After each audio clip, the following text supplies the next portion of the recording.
Bonjour à tous, c'est Marc Harriman et bienvenue pour cette émission exceptionnelle que je dédie à Claude François Junior et au deuxième fils de Claude François qui est Jean-Marc, que je parle très peu mais que j'aime aussi beaucoup. Alors bonjour Jean-Marc, je t'aime très fort, je parle très peu de toi mais je pense souvent à toi, même un peu tous les jours.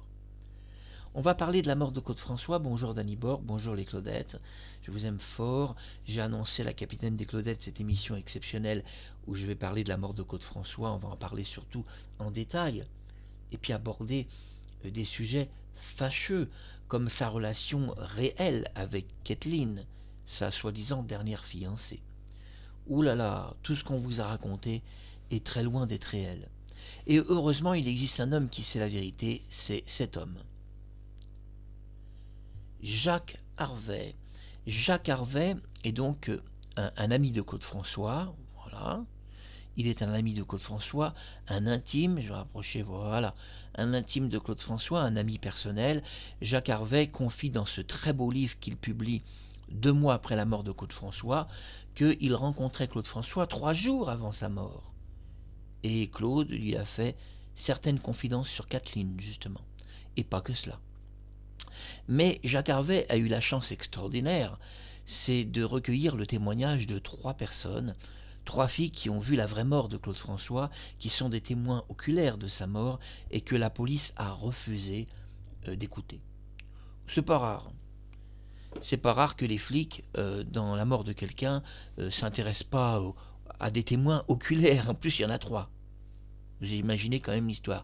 Il y a 3 nanas, la police n'écoute rien de ce qu'elles ont à dire. C'est habituel. Les policiers sont comme ça en France. Mais avant de vous parler de Jacques Harvey et de la vraie relation de Kathleen avec Claude, qui n'est pas du tout celle que vous imaginez, c'est pas du tout ce que vous croyez, parce que 3 jours avant sa mort, Claude parle à Jacques Harvey de Kathleen. Et il en parle dans ce livre. Et il explique ce que Claude a dit de Kathleen. Et c'est pas tendre. Ce que Claude a dit de Kathleen, c'est pas tendre du tout, leur relation n'est pas du tout une histoire d'amour. C'est une relation professionnelle, une relation de travail qu'il a avec Kathleen, et Kathleen n'est pas plus qu'une relation de travail. Il va se confier 72 heures avant sa mort. On va y venir et je vais vous lire des passages du livre. Mais avant d'en arriver là, ce qui est important et très très important, et de revenir à l'attaché de presse de Claude François. Nous sommes le 11 mars 1978 quand son attaché de presse, qui s'appelle Marie-Thérèse, mais dont le surnom que Claude lui a donné c'est Iceberg parce qu'elle est froide comme un glaçon, mais aussi elle s'est gardée son sang-froid dans une situation de police. Iceberg, donc c'est-à-dire Marie-Thérèse, est le seul témoin direct de la mort de Claude François, le seul témoin juridique direct. Parce qu'en réalité, dans la mort de Claude François, et je rapproche un peu mon micro, Kathleen n'est pas un témoin réel. En effet, il n'y a aucune preuve juridique, aucun élément écrit de sa main, aucune déclaration faite à la police de sa bouche qui serait compréhensible. On ne dispose de rien de Kathleen, aucun document juridique, aucun document de police, rien du tout. Non, parce que le 11 mars 1978, c'est une personne qui est en dehors de l'appartement, qui est sur une terrasse tout en haut, qui va être l'unique témoin de la mort de Claude François. C'est Marie-Thérèse qui effectue tous les témoignages de la mort de Claude François. C'est choquant qu'une attachée de presse est le seul témoin alors qu'elle n'est même pas dans l'appartement. Pour comprendre la situation, comment elle est devenue l'unique témoin de la mort de Claude François alors qu'elle n'était même pas dans l'appartement, nous devons comprendre la situation. Les policiers arrivent au moment où Claude François serait, je dis entre guillemets, mort. Car là encore, c'est assez compliqué l'histoire. Quand on nous dit qu'il est mort, c'est pas si vrai non plus. Puisqu'à 22 heures, la mère de Claude François a prétendu devant le docteur Elbaz que son fils n'était pas mort, qu'il avait les mains chaudes et que quelqu'un qui est mort depuis plusieurs heures ne peut pas avoir les mains chaudes. C'est une question scientifique même. On parlera de la mère de Claude François et de sa découverte que son fils n'était pas mort vers 22 heures pour une prochaine émission. Ne brûlons pas les étapes. Asberg, d'ailleurs je précise Marie-Thérèse que j'aime infiniment, je la déteste pas, ne croyez pas que je fais une émission contre elle et que je déteste l'attachée de presse, c'est faux, je l'aime beaucoup, c'est une fille très sensible, remplie de gentillesse et d'amour, j'ai rien à dire de mal sur elle. Simplement, elle est comme beaucoup de gens, elle a voulu préserver l'image de Claude François, préserver intacte une espèce d'iconographie de l'artiste, préserver intacte beaucoup de choses sur Claude François. Et dans le livre de Jacques Harvey, ce qui est très très intéressant, c'est, si vous me le permettez, je cherche la page. Vous savez, quand c'est comme ça, il y a toutes les photos qui se mélangent et moi je cherche mon coco. Où est mon coco qui m'échappe tout le temps? Voilà. Oh, ce petit coco qui m'échappe tout le temps. Je parle de Claude François Junior. Voilà, on va y arriver.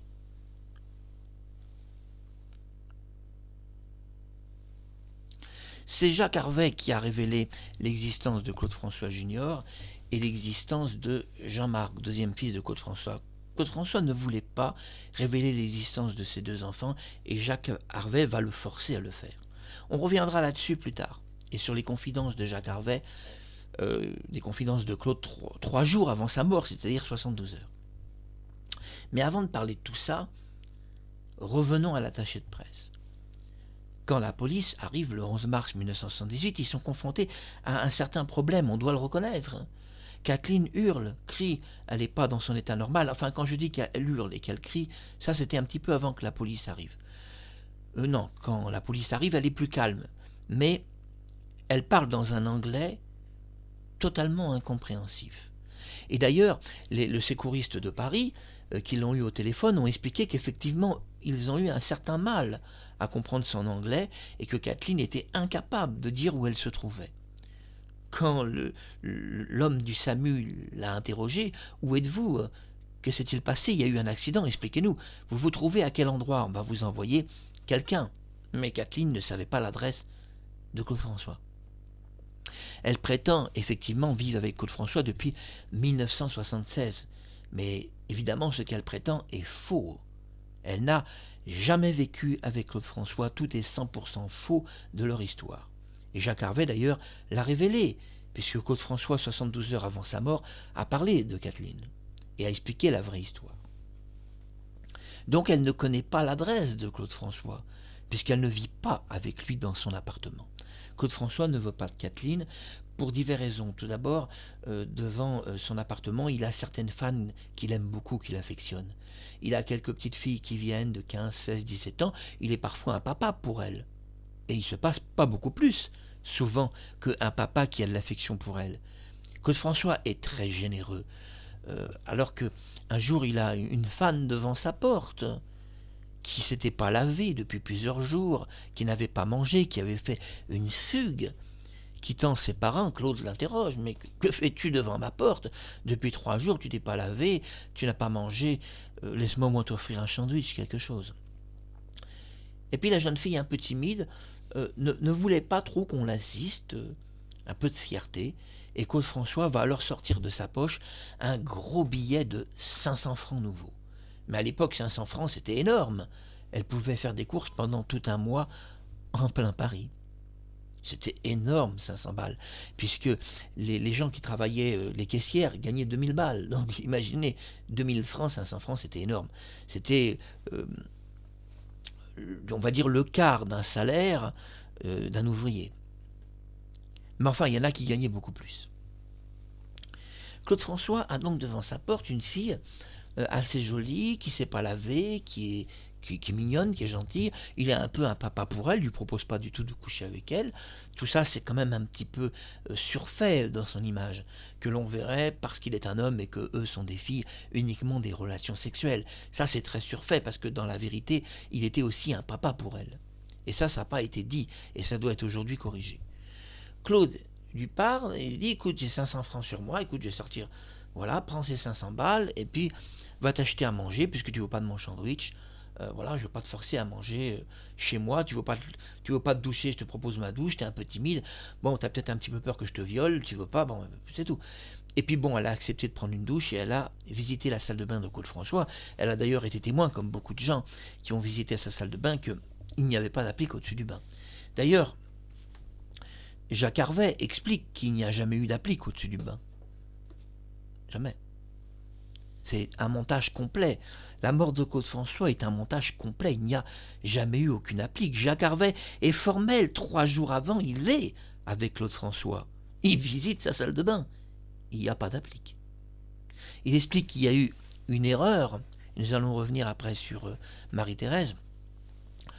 Une erreur que les gens ont confondu les 2 appliques murales qui étaient du côté du lavabo droite et gauche avec une applique qui serait au-dessus du bain. Il n'y a pas d'applique. Il explique qu'il y avait, quand il a visité l'appartement 3 jours avant la mort de Claude, il y avait 2 appliques autour du lavabo. Et il explique que si Claude François s'est électrocuté, ça doit être autour du lavabo, qu'il y a eu simplement une erreur d'information et qu'ils l'ont maintenu. Ils ont maintenu l'erreur parce qu'ils ne savaient pas comment corriger cette erreur qui avait lieu depuis plusieurs jours. Vous allez me dire, oulala, c'est lourd. La mort de Claude, c'est lourd si maintenant il est plus mort dans son bain. Oui, parce que tout le témoignage de Kathleen repose sur un homme qui est dans son bain. Maintenant, il n'était pas dans le bain, mais devant le lavabo, ça change quand même toute l'histoire. Mais on va aborder en profondeur la mort de Claude. On doit le faire pour ses enfants, que j'aime infiniment, pour la capitaine des Claudettes, qui a été quand même une relation de travail avec Claude François. Il ne couchait pas avec ses Claudettes. Il y a presque eu une relation avec Prisca, mais la relation avec Prisca s'est arrêtée très vite. Claude a proposé qu'elle vienne s'asseoir sur son lit. Elle n'a pas voulu, elle était timide. Il l'a laissée partir. Claude François ne forçait pas les femmes à coucher avec lui. Là encore, c'est une légende. Il avait une telle renommée, une telle popularité qu'il pouvait coucher avec des filles de toutes sortes d'âges. Il n'avait pas besoin de demander, même elle se proposait. Elle se jetait en pâture dans ses bras. C'est souvent même des filles qui lui proposaient de coucher avec. Lui ne demandait rien. Il avait souvent des filles qui venaient en disant « J'ai envie de toi, est-ce qu'on peut avoir une aventure ?» Donc Claude, si ça lui plaisait, si la fille était vraiment bien, pourquoi pas? Mais il n'était pas, si vous voulez, un détraqué sexuel comme on essaie de le faire croire aujourd'hui. C'est quand même un peu plus compliqué. Il était populaire, aimé, et les filles l'aimaient. Jacques Harvey, regardez, on bouge le livre comme on bougerait une applique. Allez, on va parler un peu de Jacques et on va revenir sur Kathleen. Alors, bon, ce qui est intéressant dans... donc, j'ai mis des pense-bêtes. Vous savez qu'un pense-bête, c'est très, très efficace, très utile. Alors, voyons voir ça.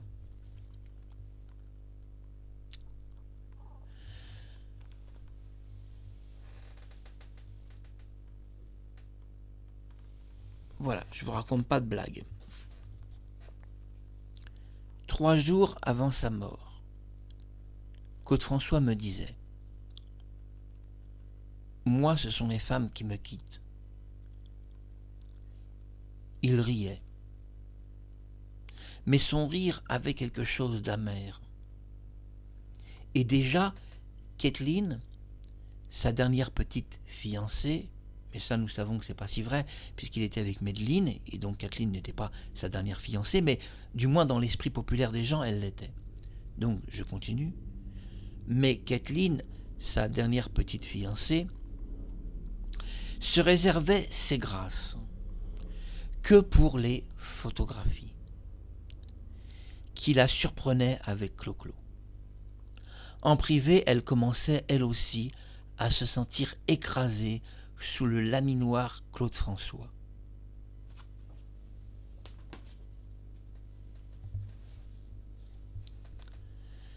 Elle lui réservait ses grâces que pour des photos. Elle ne vivait pas avec, elle ne couchait pas avec, elle n'était pas sa dernière petite amie, tout était déjà complètement fini entre eux deux, et de temps en temps, elle lui réservait une grâce pour prendre quelques clichés photographiques, et c'est ça que Claude a expliqué 3 jours avant sa mort. Alors là, tout ce que vous avez raconté sur sa mort, tout s'effondre. Car Kathleen, dans le livre de Jacques Harvey, est juste une relation de travail avec Claude. Il se passe plus rien, c'est fini avec, complètement fini. Même Kathleen ne veut plus de Claude François. De temps en temps, quand il l'appelle, elle lui explique que s'il y a une photo à faire, elle sera là. Mais que les choses soient claires, c'est terminé. Mais même elle en avait fini avec Claude François. D'ailleurs, Claude François avait trouvé un numéro de téléphone sur sa coiffeuse, où elle avait pris rendez-vous avec un homme, et Claude avait été choqué de ce rendez-vous avec un homme. Il estimait qu'elle rencontre un homme. C'était un peu choquant, puisque lui croyait qu'elle avait des relations qu'avec des femmes, des amis, et puis tout d'un coup, il découvre le numéro de téléphone d'un homme. Bon, il avait cassé avec Kathleen, il avait cassé, c'était terminé entre eux deux. C'était terminé. Mais ce qui est intéressant aussi, c'est de citer le témoin oculaire de la mort de Claude François, qui est cité dans ce livre. Toutefois, Jacques Harvey ne va pas expliquer le nom secret du témoin. C'est par mesure de sécurité. Par mesure de sécurité, le nom ne peut pas être divulgué publiquement. Vous comprenez? Bon, elle s'appelle Sylvie, alors j'espère que c'est pas Sylvie Mathurin, parce qu'elle n'a pas 15 ans. Le lendemain de la mort de Claude, je me suis rendu au tunnel. J'y rencontrais une fille, Sylvie. Une jeune fille de 15 ans. C'est elle le principal témoin de la mort de Claude François. C'est elle qui a téléphoné à Marie-Josée, la sœur de Claude François, et a révélé au téléphone la vraie mort de Claude. Puisqu'elle y a parlé au téléphone. 30 minutes avant les deux témoins principaux. Elle avait les yeux rouges, Sylvie avait pleuré toute la nuit. On va passer les détails parce que c'est inintéressant. Remarquez, pourquoi cacher les détails? Non? Ça peut peut-être vous intéresser. J'y rencontrais Sylvie, une jeune fille de 15 ans. Elle avait les yeux rouges. Non point d'avoir pleuré, mais de fatigue. Elle n'avait pas dormi de toute la nuit. Elle n'avait pas voulu quitter le boulevard Exelmans depuis l'annonce de la disparition de celui qu'elle avait aimé le plus au monde. Qu'elle avait aimé le plus au monde, faisant la liaison. Je vous livre sa confidence telle qu'elle est, tant il me paraît difficile de changer un mot de sa déclaration bouleversante d'authenticité. Jacques Harvey explique que sa déclaration est remplie d'authenticité. Ce qui nous intéresse, c'est la mort de Claude François, puisqu'elle est témoin oculaire de sa mort. On ne va pas perdre de temps. Parce que, qu'est-ce qu'elle nous dit avant? Elle nous dit que Claude François a rencontré son père plusieurs semaines avant, que son père est alcoolique, que Claude François l'a invité à manger au restaurant. Bon, tout ça, on s'en fout. Claude François faisait ça à toutes les femmes. Il les invitait à dîner. Donc nous, ce qui nous intéresse, c'est le témoin oculaire de la mort de Claude. Ce qu'il a à nous dire sur sa mort. Le reste, on n'en a rien à foutre. Je sais comment est mort Claude François. Ce n'est pas du tout comme on vous l'a raconté. En fait, comme je n'étais pas venu, pour me punir, il m'avait prévenu qu'il coucherait avec une fille. Il a fait monter ce jour-là, le 11 mars 1978, dans sa chambre 4 filles. À la 4e, son cœur a lâché. Quelqu'un dont je tairai le nom, mais c'est un producteur en fait,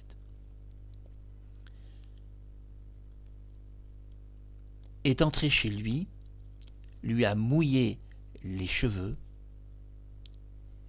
et il lui a mis les doigts dans une prise électrique. Et d'ailleurs, dans des confidences plus privées de Jacques Harvey,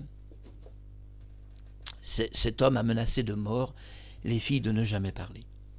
Claude François est mort d'un arrêt cardiaque, lié à une vengeance d'une fille dont il était tombé amoureux, une nouvelle fille. Il avait menacé que si elle venait pas à son appartement ce jour-là, parce qu'il voulait passer au moins quelques minutes avec elle, eh bien il la tromperait avec n'importe qui. Et il peut la tromper car il n'était plus avec Kathleen. Ce jour-là, il a fait rentrer dans son appartement 4 filles pour se venger. C'est juste une vengeance. Malheureusement, il avait pris un Vitascorbol, un antidouleur. Il a eu une allergie médicamenteuse et le cœur a lâché en faisant l'amour avec une fille. Jacques Harvey a rencontré Claude François 72 heures avant sa mort et n'a aucune raison de mentir. Il dit que le témoignage est pour lui rempli d'authenticité. Voilà la vraie mort de Claude François. On est très très très loin d'une applique qui bouge toute seule. Mais maintenant, parlons de l'électrocution de Claude François, si vous êtes un petit peu sous le choc de cette révélation. Ce qui est important, c'est quand la police arrive le 11 mars 1978, donc je répète, 1978, l'attaché de presse de Claude François va établir tout le témoignage intégral de la mort de Claude François. Elle était sur une terrasse, donc elle n'a rien vu, rien entendu, et pour la loi, être sur une terrasse en haut d'un appartement, une terrasse qui est un étage au-dessus d'un appartement, c'est être en dehors de l'appartement. Elle n'est déjà plus à l'intérieur. Pourtant, une personne qui est en dehors de l'appartement, qu'elle soit au dernier étage ou qu'elle soit en bas, c'est du pareil au même, elle est en dehors de l'appartement, va être l'unique témoin de la mort de Claude François. On sera quand même un peu choqué que cette fille est l'unique témoin. Elle va faire toutes les déclarations. Vous imaginez, elle est attachée de presse, elle fait toutes les déclarations. Elle explique que Kathleen, son anglais, qui est un anglais américain, elle le comprend très bien. La police est un peu embarrassée parce que la police ne comprend rien de ce que Kathleen dit. Et c'est vrai que les secouristes de Paris ont expliqué qu'ils comprenaient un peu, mais pas tout. Mais ils comprenaient quand même, puisqu'ils ont eu une conversation avec elle.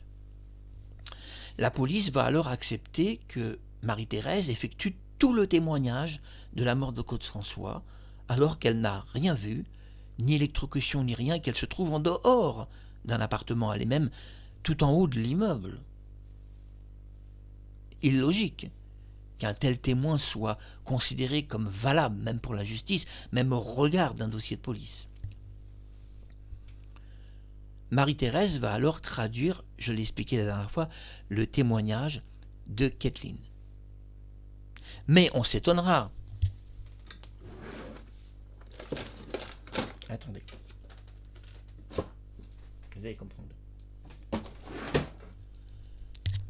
Mais on s'étonnera que la police française ait accepté que Marie-Thérèse, c'est un stylo que j'ai à la main, vous allez comprendre. Mais on s'étonnera que la police française ait accepté que Marie-Thérèse, une attachée de presse, soit l'unique témoin de la mort de Claude François alors qu'elle n'était pas dans l'appartement et n'a jamais vu aucune électrocution. Elle était en haut de l'immeuble. On le sait parce que Kathleen se confie auprès du SAMU de Paris et explique dans le film de Samy Pavel, un film documentaire, qu'il n'y avait personne autour d'elle et qu'elle a dû courir sur la terrasse pour chercher Marie-Thérèse, qui n'était pas donc dans l'appartement. Quand la police voit Marie-Thérèse s'approcher, Marie-Thérèse propose alors une attachée de presse de faire tous les témoignages de la mort de Claude. La police française a mal fait son travail. Pourquoi ? Parce que si l'affaire avait eu lieu devant une police américaine, les Américains auraient dit « Attendez, stop. Stop. Vous, l'attaché de presse, vous allez un petit peu plus loin, vous n'avez pas à entendre cette conversation. Et mademoiselle, vous êtes le témoin de la mort de Claude François, voici un stylo. Et vous allez nous écrire dans votre langue comment s'est passée sa mort. Ne cherchez pas. Ne cherchez pas. Il n'existe aucun témoignage juridique de Kathleen. Kathleen est une potiche qui fait partie d'un décor dont il n'existe aucun témoignage de police, même pas écrit, de ce qui s'est passé. Alors elle est l'unique témoin, selon elle, de la mort de Claude François, mais nous savons que c'est faux. C'est entièrement faux, puisque 30 minutes avant, une personne téléphone à la sœur de Claude François et explique, c'est elle le vrai témoin. Claude François a glissé dans sa salle de bain. En fait, ce qui s'est réellement passé, c'est après s'être vengé en faisant l'amour avec une fille parce qu'une autre ne voulait pas venir le voir ce jour-là, il a été se laver dans sa salle de bain. Et le mélange médicamenteux lui a déclenché une crise cardiaque. Elle ne s'est pas déclenchée dans le lit. Il n'a pas eu une crise cardiaque pendant qu'il faisait l'amour. Il a eu une crise cardiaque pendant qu'il se lavait. C'est à ce moment-là que cette jeune fille de 15 ans l'a vu s'effondrer. Elle l'a vu s'effondrer. Affolée, elle a cherché un téléphone rouge, celui de sa sœur, pour essayer d'expliquer ce qui se passait, et elle a trouvé effectivement un téléphone rouge. Et elle a téléphoné à Josette, qui est Marie-Josée, la sœur de Claude François. Elle explique au téléphone que Claude a eu un malaise, il s'est effondré, sa tête a heurté violemment l'arrière de la salle de bain, et que c'est un malaise, il n'y a pas d'électrocution, il n'y a pas d'applique. Il n'y a même pas de Kathleen. Kathleen n'est même pas dans l'appartement. Et si Kathleen n'est pas dans l'appartement, Marie-Thérèse ne risque pas de l'être. Car nous avons la preuve par ce témoin, qui est seul, que Marie-Thérèse n'est pas dans l'appartement, et nous avons la preuve par Kathleen, au secouriste de Paris, qu'elle est toute seule. Elle le confie dans le film de Samy Pavel. Elle explique, elle est seule. Elle ne connaît même pas l'adresse de Claude François. Et là, ça rejoint le témoignage de Jacques Harvey, où 3 jours avant la mort de Claude François lui explique que Kathleen n'est plus avec elle. Elle l'a quitté. Elle lui réserve de temps en temps ses grâces pour quelques photos. Mais c'est totalement fini avec elle. D'ailleurs, il explique à Jacques Harvey, parce que je n'ai pas tout dit ici, qu'il perd toutes ses femmes, les femmes qu'il a aimées, et que c'est une de plus qu'il a perdue. Kathleen n'est qu'une de plus. De toute façon, il n'est plus vraiment avec Kathleen, puisque le 28 février, il était avec Madeleine, un très très beau mannequin, et que leur relation était déjà bien entamée. La nuit de la mort de Claude François, il demande les clés de son appartement à Kathleen, et c'est confirmé dans le journal de sa mort. Claude François a cru, et s'est expliqué, à un cambriolage de son appartement. Il se retrouve face à Kathleen, et il est étonné. « Que fais-tu avec les clés de mon appartement ?»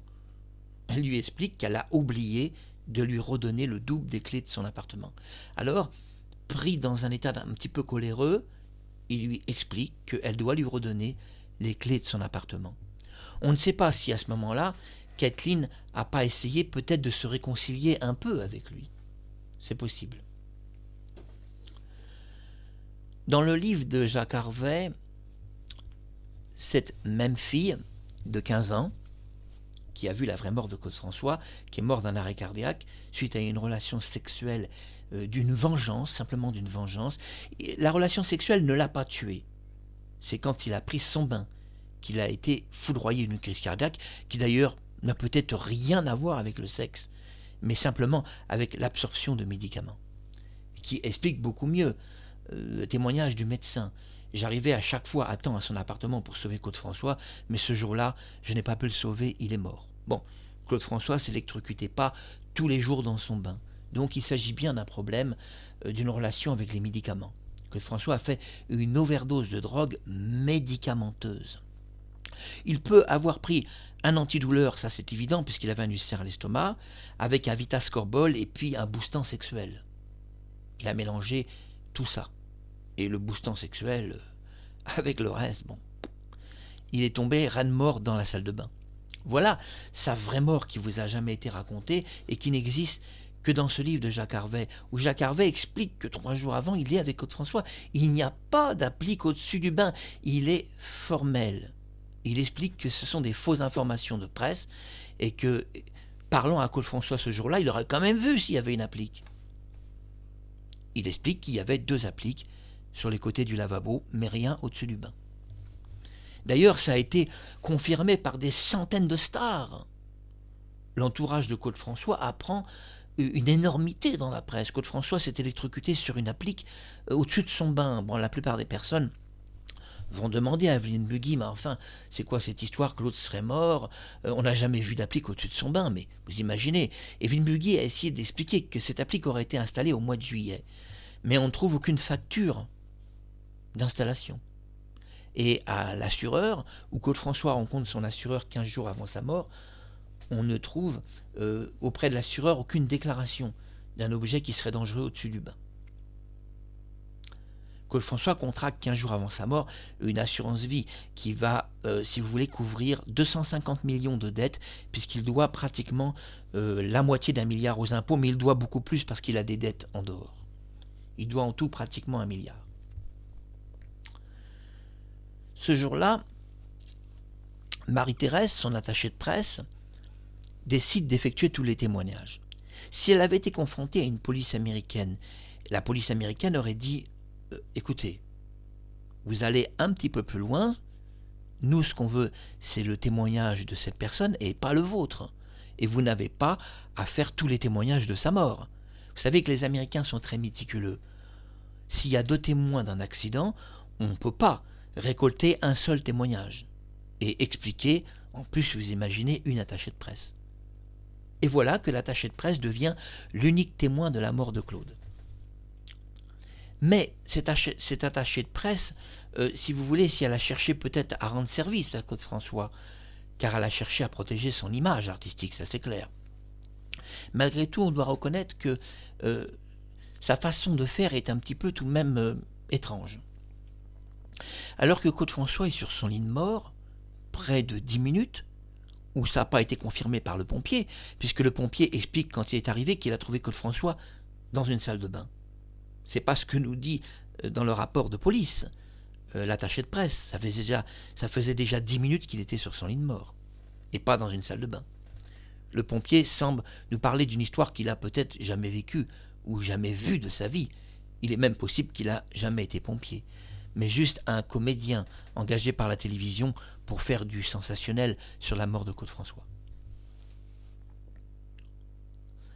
Marie-Thérèse, pendant 10 minutes, va demander à Kathleen, bon, elle ne savait pas que ça durerait 10 minutes, mais elle demande à Kathleen de la suivre dans une cuisine. Et elle la prend par la main et l'emmène dans une cuisine. Ce qui est intéressant de l'attaché de presse, et je le dis à mon coco, si tu es là, mon petit chéri, mon petit ange, ce qui est important est de savoir les derniers mots qu'a dit Marie-Thérèse devant la dépouille de Claude François, qui n'était pas tout à fait mort encore. Elle a dit à Kathleen cette phrase exacte, et écoutez bien, parce que ça va intéresser les admirateurs de Claude. On ne peut plus rien pour lui. Laissons-le, attendons les secours. Tout est fini. On ne peut plus rien pour lui. Laissons-le, attendons les secours. Tout est fini. Elle explique devant la dépouille de Claude François, qui n'est pas encore tout à fait mort, que de toute façon c'est sans doute fini. Claude François est sans doute à quelques secondes ou quelques minutes de mourir, et que selon elle, ça sera très difficile de le sauver, tout est fini. Alors moi, je dis à Marie-Thérèse, si tu es devant cette caméra, enfin devant ta télévision, parce que moi je suis devant la caméra, qu'est-ce qui était si important pour que tu t'enfermes 10 minutes dans une cuisine et abandonnant Claude François sur son lit de mort, quelle était la conversation qui était si importante qu'elle devait avoir lieu loin de Claude François et dans une cuisine, et une conversation de 10 minutes tout de même. Qu'avez-vous dit dans cette salle de bain? Avez-vous fait une concertation de témoignages? Et je le dis à Marie-Thérèse, as-tu dit à Kathleen, voilà, les flics vont arriver, de toute façon Claude François est sans doute mort, et on va devoir présenter une version. Alors, parle dans un charabia incompréhensible, comme ça je vais pouvoir m'avancer devant la police, et je ferai tous les témoignages de sa mort. Et je le dis à Marie-Thérèse, est-ce que c'est ça que tu as dit à Kathleen pendant les 10 minutes où tu étais dans la cuisine avec elle, et tu as abandonné sur son lit de mort Claude, sans assistance, sans amour, sans affection, sans une couverture pour le chauffer?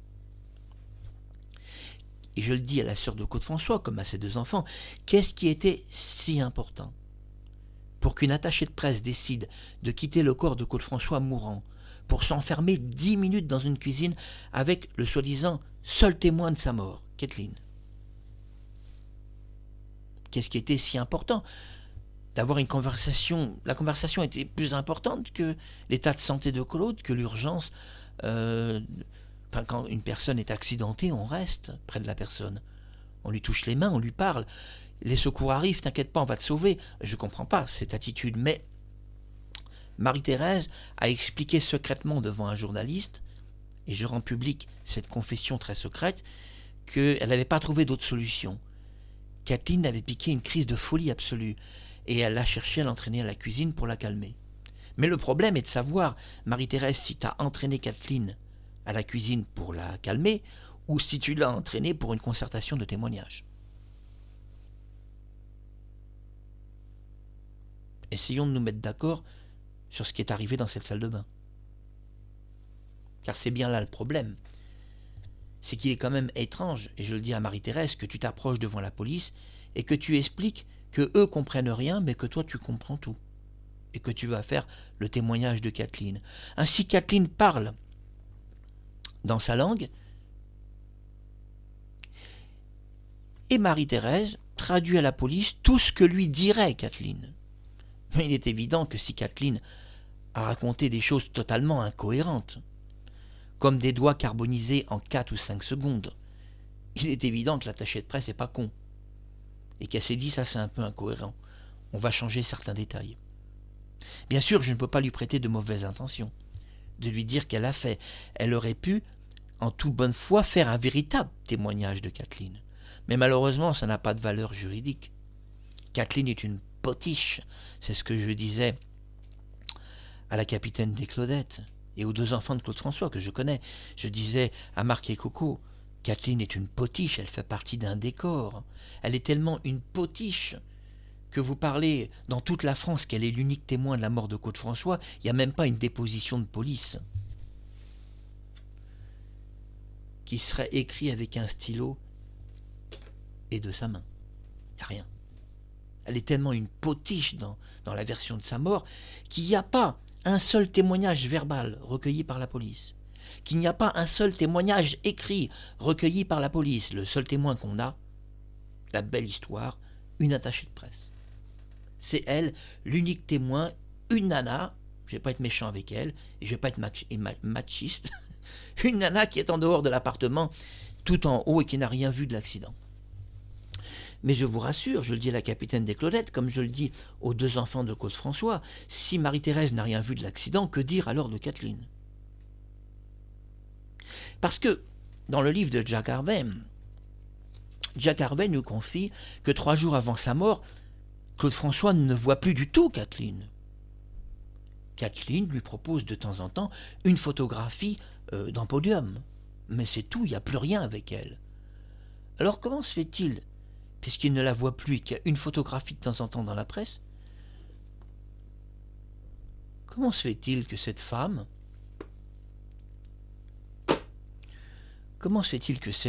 se trouve, le jour de sa mort, témoin oculaire de sa mort, elle qui n'a plus aucune relation avec Claude. Claude qui demande la nuit ses clés de son appartement, qui est même étonné de la trouver dans son appartement, où elle explique qu'elle avait gardé un double des clés. Vous voyez que la belle petite histoire d'amour n'est pas si vraie. Le problème est que dans la mort de Claude François, tout vous a été caché, pas parce que vous êtes des pigeons. Je dirais pas que vous êtes des pigeons, c'est pas vrai. Mais disons que vous n'avez pas, dans une certaine mesure, à savoir la vérité, parce que l'attaché de presse de Claude François vous dira « Mais il est question de son image artistique, on ne peut pas l'atteindre. On ne peut pas démolir son image, ni même l'abîmer, c'est une idole. » Sylvie Mathurin, qui a évacué des médicaments le jour de la mort de Claude François et qui se doutait que Claude avait fait une overdose de drogue médicamenteuse, elle le savait, parce que si elle l'avait pas su, elle n'aurait pas évacué des médicaments. Pourquoi aurait-elle évacué des médicaments devant la police, prenant le risque en mettant dans la poche des gens, des intimes, des amis Claude, des tas de médicaments? Pourquoi aurait-il fait ça? Ils l'ont fait parce qu'ils savaient ce qui s'était passé. Sinon, il n'y a aucune raison d'évacuer des médicaments s'ils ne sont pas à l'origine de la cause du problème.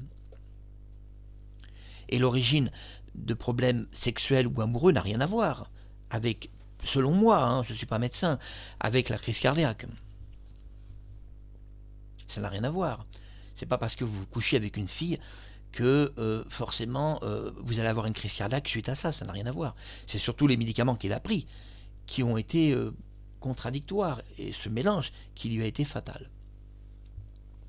Mais l'attaché de presse de Claude François effectue tous les témoignages de sa mort.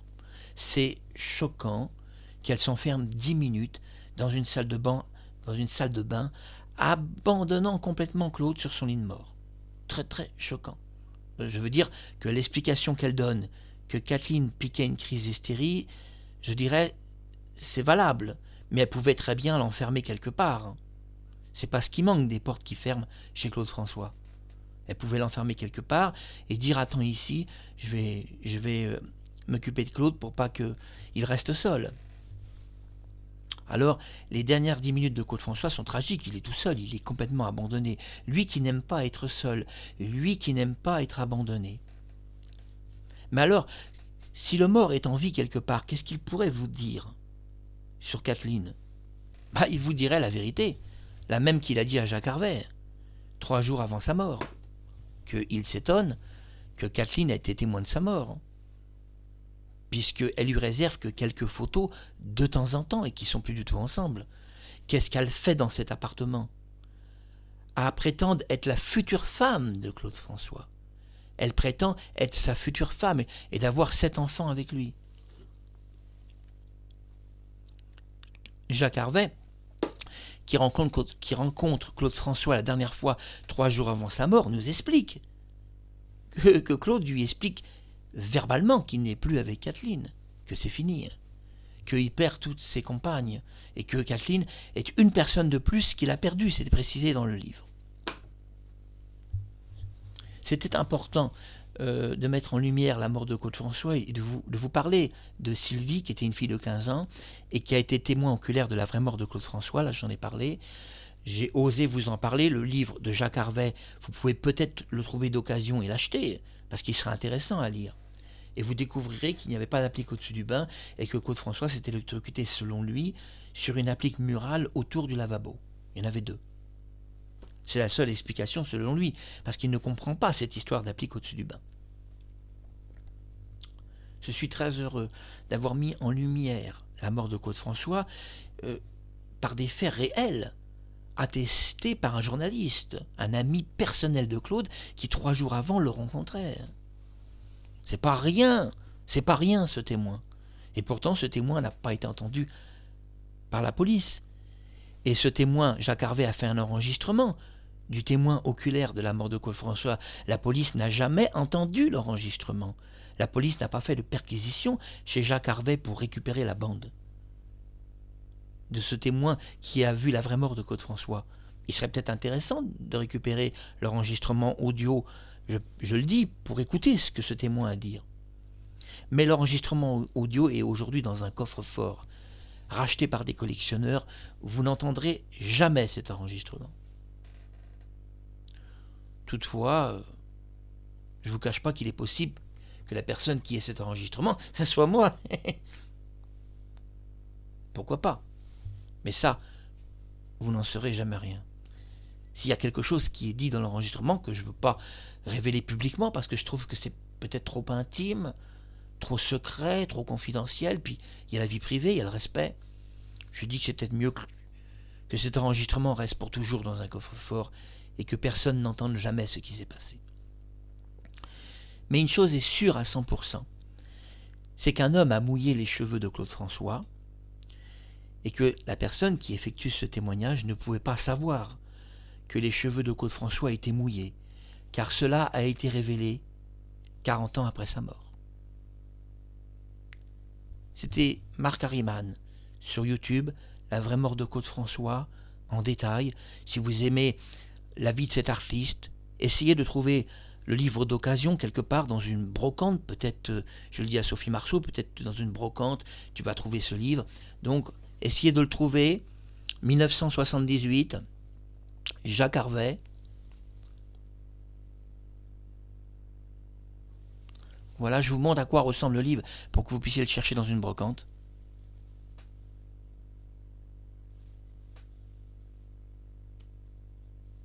Voilà, le dépôt légal est... Je regarde. Je sais que c'est 2 mois. Oui, c'est le 14 avril 1978. Je ne sais pas si vous allez voir. Voilà, on ne voit pas bien parce que la caméra n'a pas de... C'est le 14 avril 1978, milieu avril, début mai. Le livre est sorti sur avril, mai et juin. Il est sorti pendant 3 mois dans les librairies. Ce livre est pratiquement inconnu. Jacques Harvey qui a vu Claude François 3 jours avant sa mort. Et Claude parle pas d'un mariage avec Kathleen. Mais maintenant, terminons cette émission et parlons un petit peu de Kathleen. Parce que le meilleur, c'est maintenant. J'expliquais à la capitaine des Claudettes, puisque je lui ai envoyé un texto il y a quelques heures ce matin. Je pense que Dany, tu as reçu ce texto parce que j'ai reçu un recommandé que tu l'avais reçu. Fabien Lecoeuvre, qui est un petit peu le gardien de la vie de Claude-François, il est le coffre-fort de la vie privée de Claude-François. J'aime beaucoup Fabien Lecoeuvre, et il avait été choqué, vous savez, pour la mort de Linda de Souza, comme je l'ai été, que personne ne vienne à son enterrement. Donc si Fabien, tu es là, un gros bisou d'amour, je t'aime très très fort, et reste en bonne santé. Fabien Lecoeuvre a révélé dans un livre passionnant, il me semble que c'est bien lui qui l'a écrit, Claude-François de A à Z. Dans ce livre passionnant, Fabien Lecoeuvre ouvre une parenthèse, mais il ne la développera jamais. Sans doute savait-il quelque chose, mais il n'a pas voulu développer cette parenthèse. Électrocution de Claude-François.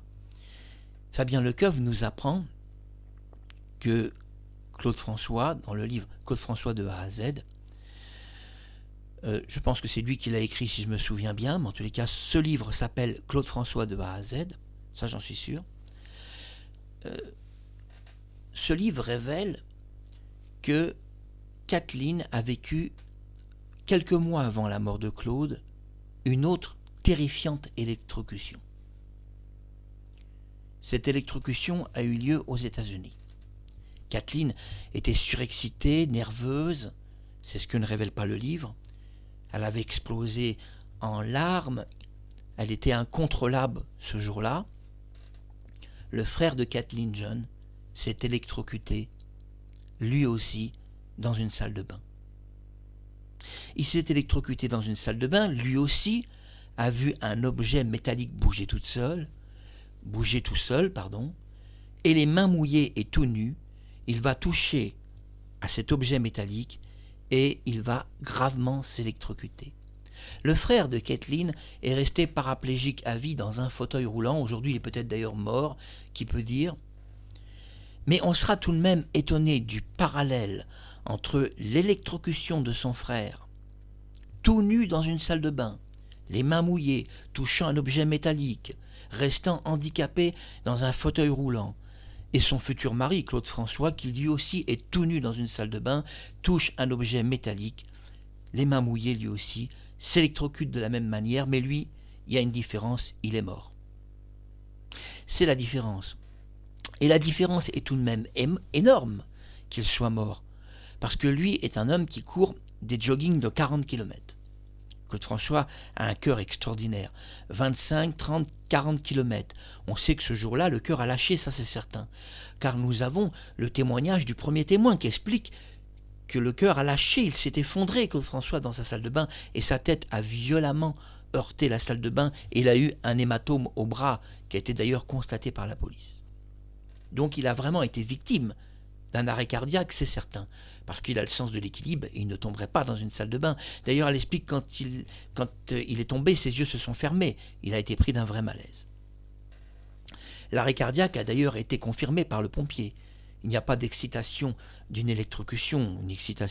Une électrocution va amener des battements cardiaques à 240 pulsations pendant des heures. Ça n'a rien à voir. On est dans un cœur très très faible lié à une surdose médicamenteuse ou d'autres choses. Comme c'est étrange. Kathleen, une fille que Claude François avait quittée, où 72 heures avant sa mort, il explique à Jack Harvey que Kathleen, il ne la voit pratiquement plus. Elle lui offre de temps en temps une petite photo à la une des magazines pour dire qu'elle est encore là, pour lui donner une image artistique convenable en France.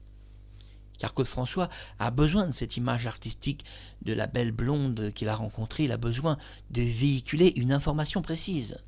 Donc il ne peut pas la virer puisqu'elle travaille pour ses entreprises. Parce que ce que vous ne savez pas, c'est que Kathleen est employée par Claude François. Elle touche un salaire, elle travaille pour son entreprise. Et elle travaillait aussi en dehors.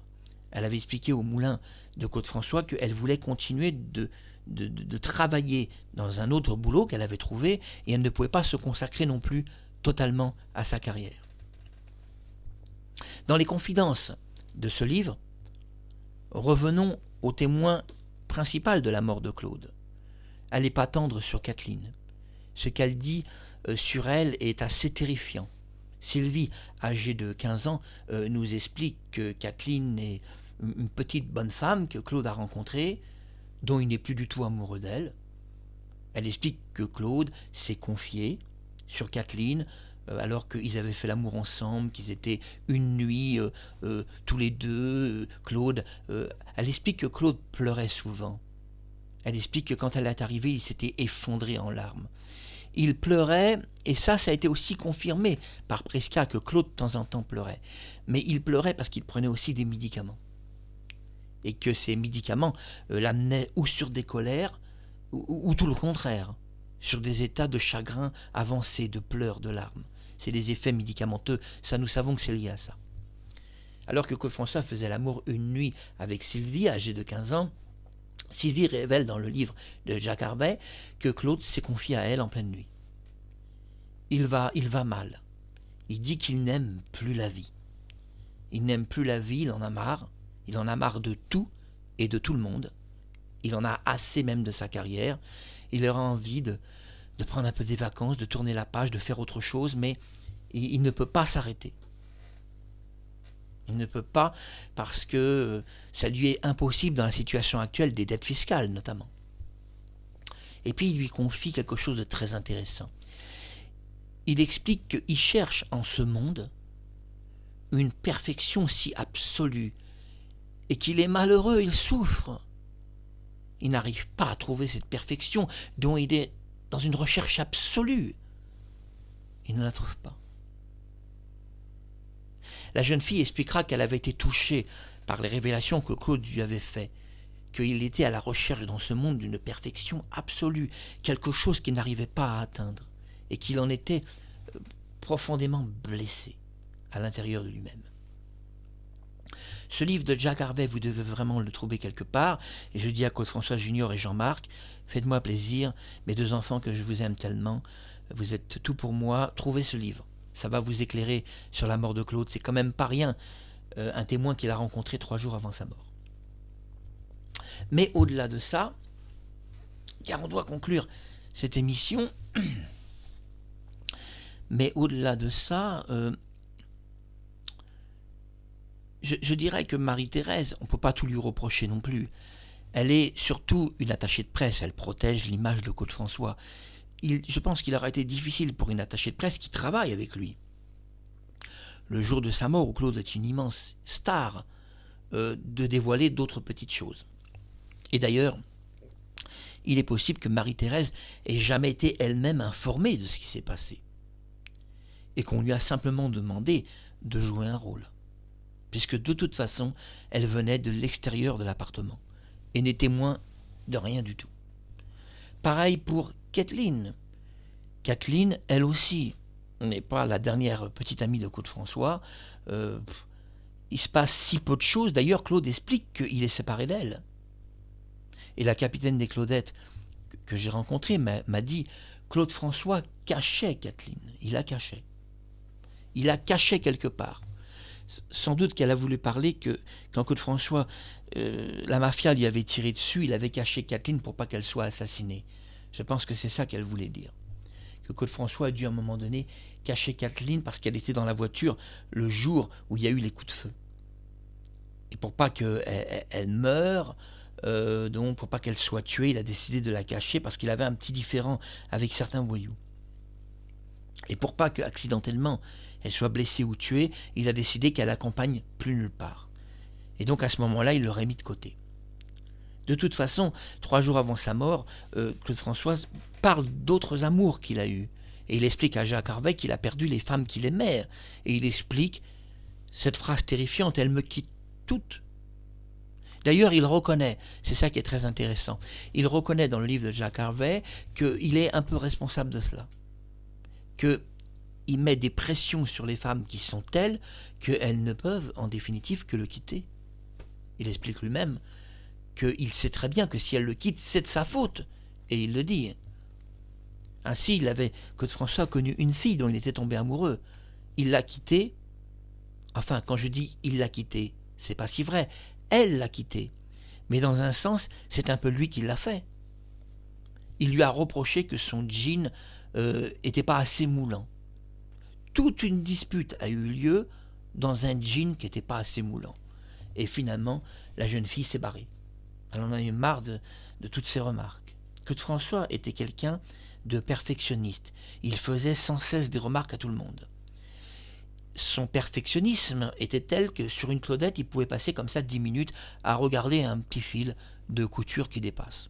Un petit fil de couture que devant une caméra, on ne peut pas voir. Il était perfectionniste, c'est pas non plus trop de sa faute. Ainsi, c'était très important, bonjour Dany Borg, de parler de la vraie mort de Claude François, de vous parler de Sylvie, 15 ans, qui est le témoin oculaire de sa vraie mort, qui a pris son sac à main et qui est parti ce jour-là de l'appartement et qui a quand même téléphoné à sa sœur pour expliquer comment Claude avait glissé dans sa baignoire. Il n'y a pas d'électrocution. Et 30 minutes plus tard, apparaît 2 témoins. Une attachée de presse qui fera tous les témoignages de la mort de Claude, alors qu'elle était tout en haut d'un immeuble et qu'elle n'a rien vu. Et Kathleen, la future mariée, apparaît. Elle n'avait pas le voile sur la tête, mais on aurait explosé de rire si ce jour-là elle est arrivée habillée en tenue de mariage, en expliquant qu'elle avait rendez-vous avec Claude en tenue de mariage et que ça explique qu'elle portait cette belle robe de mariée. Elle aurait pu pousser son histoire beaucoup plus loin et nous prendre pour des cons beaucoup plus loin. Vous allez me dire, mais il y a une rumeur que Claude François devait se marier avec Kathleen. Alors là, je vais vous dire, et je le dis à la capitaine des Claudettes, comme je le dis aux 2 enfants de Claude François, le mariage de Claude François, c'est surtout une rumeur.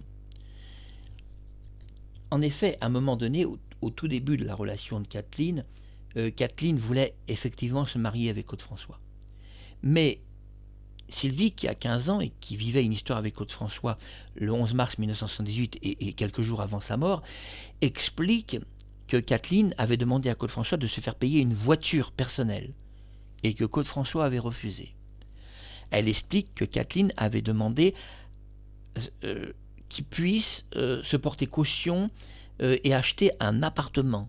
Elle voulait Kathleen son appartement personnel. Et donc, elle explique aussi d'autres petites choses. Claude François s'est confié à cette fille de 15 ans et explique que Kathleen profite de lui. Elle veut une voiture, elle veut un appartement. Bon, tout ça n'est pas justifié. C'est-à-dire que Claude François avait offert un appartement à Sophia. Sophia était un grand amour de Claude. Elle a été un de ses plus grands avec Isabelle et France Gall. Mais si la capitaine des Claudettes vivait dans l'appartement de Sophia et que, selon sa déclaration, Claude François lui louait l'appartement, c'est sa déclaration, et qu'il avait donné un chèque de caution, mais bon, soyons un peu réalistes, Claude François était propriétaire de cet appartement. On a un peu du mal à croire qu'il louait un appartement dont il était le véritable propriétaire, mais bon. Oui, parce que quand Sophia a quitté Claude François a récupéré son appartement. Il a récupéré, donc l'appartement lui appartenait. Donc peut-être louait-il son appartement à Dany Borg. Enfin, Dany, approche, j'ai un mot à te dire. C'est un peu énorme ce que tu nous racontes. Que Claude te louait son propre appartement. T'es sûr que c'est l'effet exact? Parce que tu sais, des nanas qui nous racontent n'importe quoi, si t'étais la première. Bon, cela dit, j'aime beaucoup Kathleen. Malgré tout, je ne dirais pas du mal d'elle. Malgré tout, Kathleen n'est pas une mauvaise personne. Et ça devait être dit.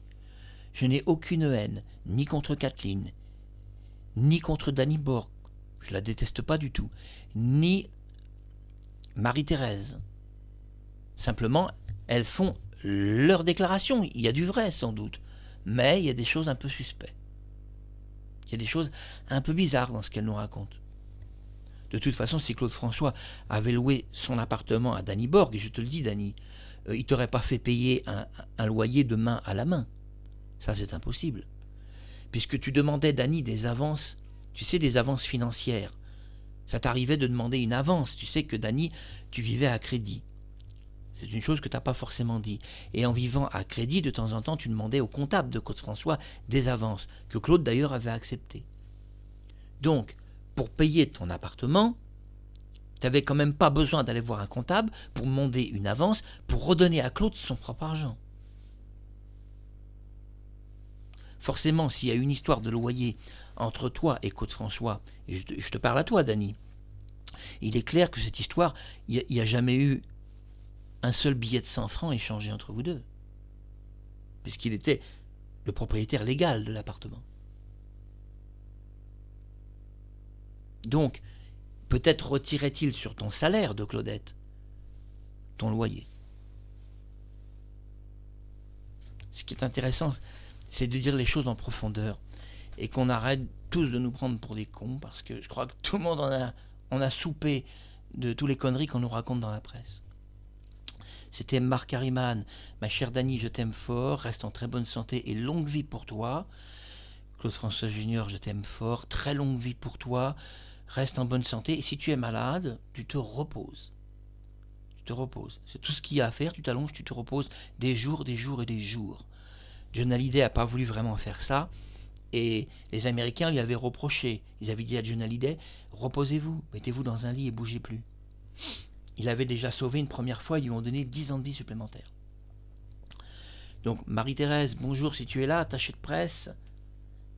Tu es là? Tu vois cette émission? Bon, alors le pigeon de la salle de bain, il te salue bien. Je répète, le pigeon de la salle de bain te salue bien. C'était Marc Harriman. À très bientôt sur YouTube.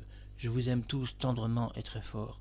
Et cette émission n'avait qu'un seul et unique objectif. Faire un peu de lumière sur la mort de Claude. Et pas de diffamer dans des relations intimes qu'il aurait pu avoir. Tout le monde sait qu'il avait des relations avec des filles. Et d'ailleurs, on ne sait pas jusqu'où a été toutes les relations au sens réel. Je veux dire, j'en sais beaucoup plus que vous là-dessus. Mais là, il y a quand même la vie privée des gens. C'était Marc Harriman, à bientôt sur YouTube.